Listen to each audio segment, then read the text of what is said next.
Great.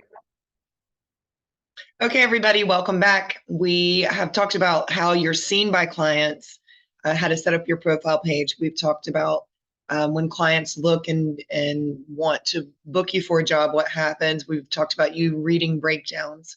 So now let's talk about you are the last man standing. You are the one selected for the job, right? A couple of things are going to happen. Sometimes weather, sometimes production issues, production woes, as they say. A lot of times, especially for big productions, especially acting and video production, we don't get a call sheet until the night before. So there's another vocabulary term for you, a call sheet.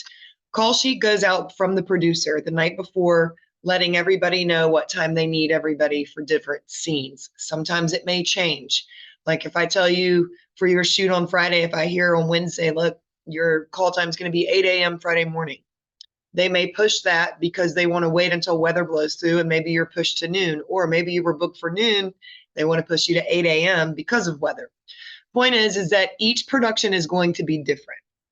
There is no way for us to tell you all productions start at 8 and they end at 5. It just doesn't happen that way. Print work and video, obviously, two separate beasts, right? So just not how it works. We will get the call sheets and the information as far as location, what you need to bring, if you should show up wearing something, if you should show up hair and makeup ready. Sometimes they want natural look and they want you to do your own makeup. And then there's sometimes that the production has hired hair and makeup artists. You're going to find out all of that.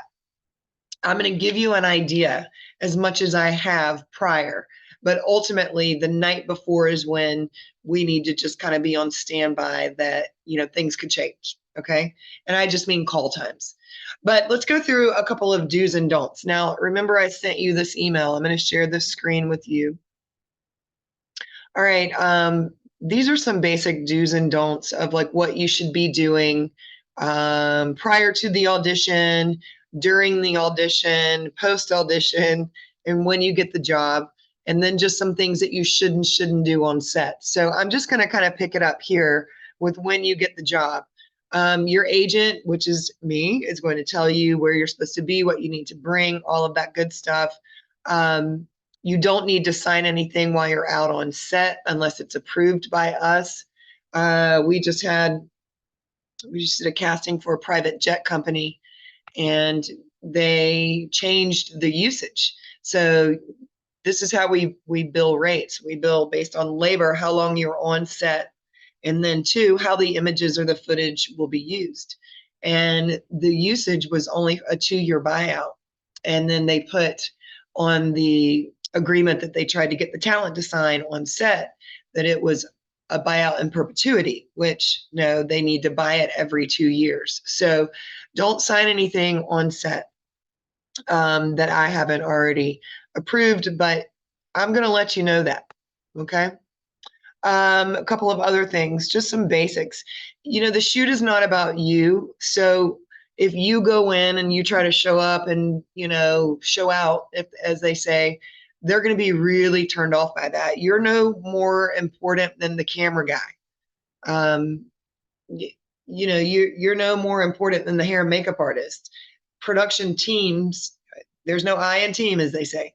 So you need to remember that you are just you may be the talent, but you're really part of the crew because the crew is the one that gets the shoot done.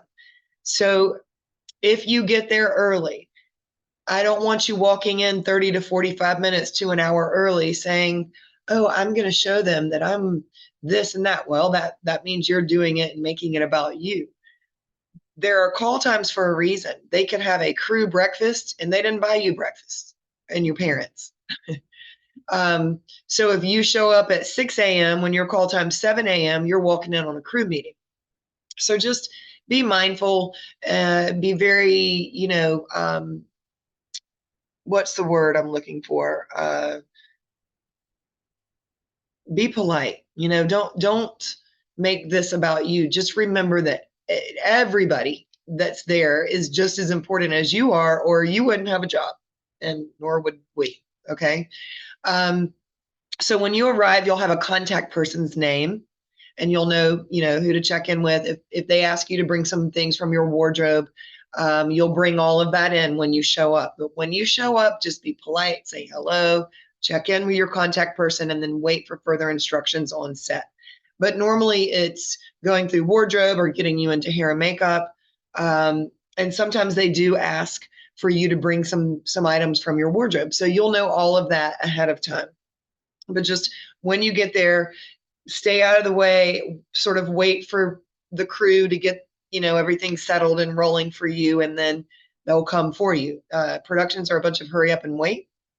And then the other thing that I'll tell you is you need to always bring a model's bag or an actor's bag, a talent bag. I mean, whatever you want to call it, but you should always bring your own hair and makeup. You should always bring your own undergarments, and a shoe bag. And we'll let you know what kind of shoes to bring, but you should always bring a shoe bag, undergarments, and your own hair and makeup, or any sort of hair stuff that men need. Men don't necessarily have makeup, but bring what you should have just in case that hair and makeup artist did not show up on the flight. Okay. Wardrobe, all of that you bring in with you and have your backup just in case. If the hair and makeup artist does your hair or your makeup in a way that you don't like, sorry, you don't get to complain about it. You don't get to go change it. They are styling you because they are paying you to look like the demographic that they want you to look like. So you don't get to change it and you don't get to complain. Okay. Moving on through the day, just some other basics is don't assume that it's okay to take behind the scenes photos. Don't assume that it's okay to just go up and start talking to the producer. Hey, when is my kid going to be seen in this? Where am I going to see it? Just all of your questions, keep that for me. Okay. And some other things that you just don't talk about on set here. And as we go through this etiquette page, don't go and ask people about payment. That's why they hire an agent. They don't want to answer your questions on set. They've got things to do. They've got lighting. They're in charge of so much. So whatever questions you have, keep those for me. That's why they hire you through an agent, so that the agent can answer all your questions. When does this come out? How will we get to see it? What network or channel is it? All of those questions come to your agent. So just try to keep yourselves from being a burden or a problem on set. Not that any of you are, but you will be sure to show that you are a novice if you start asking a bunch of questions. The other thing too is don't share your payment information or discuss payment with any other models. Sometimes they've got a bigger budget or actors. Sorry, I said models, but sometimes they have a bigger budget for some talent, and they really want them. So they might be willing to pay $1,500 for the day, but then they've hired 2 or 3 other folks that are kind of new and they're getting $600 for the day. So never discuss payment or money with a client. My cell phone is in here. Cell phone is going to be used for bookings only, not for daily emails. Okay, there it is. Remember, keep everything on one device. Don't walk into the booking terribly early. Please don't ask to see pictures or videos from your shoot. Yeah, we went through all of that. Please have a positive attitude, smile a lot, be a good sport, be polite, offer to help when it's appropriate. Parents, stay out of the way. Parents, you have to be on set. It's Georgia law. And we're not going to send you out on anything that wouldn't be, clearly, if they don't want parents there, we're not doing the job. That's just outrageous to think that we wouldn't let parents have eyes on their children at all times. So with that said, parents, you need to make sure you kind of stay out of the way. You'll have eyeballs on them, but you don't get to direct. You don't get to go up and say, Kaden, you need to smile more. You stay in the background. You don't get to direct your child. That's what a director is for. You're there if they need you, but also, for moms or dads taking children to set, I would recommend that you bring something for them that is, they could be entertained with, and some snacks, because there's a lot of hurry up and wait. So when you're on set, be polite, be punctual, and be professional. You don't go around trying to act like you're better than everybody, and you don't go around, acting like you own the place. Okay. So just, you are the talent, you are the one in front of the camera, but we don't have jobs if it's not for the cameraman, right? So remember all of that. Everybody plays a role, catering, all of it, payroll, everything. So just treat everybody with respect and dignity. And if you have any issues on set at all, that's when you use my cell phone and you call me. Okay. After this, we're going to talk about, now that you know what to do on set, what not to do. I did tell you don't take behind the scenes pictures and be posting things, right? They'll probably have a policy about that.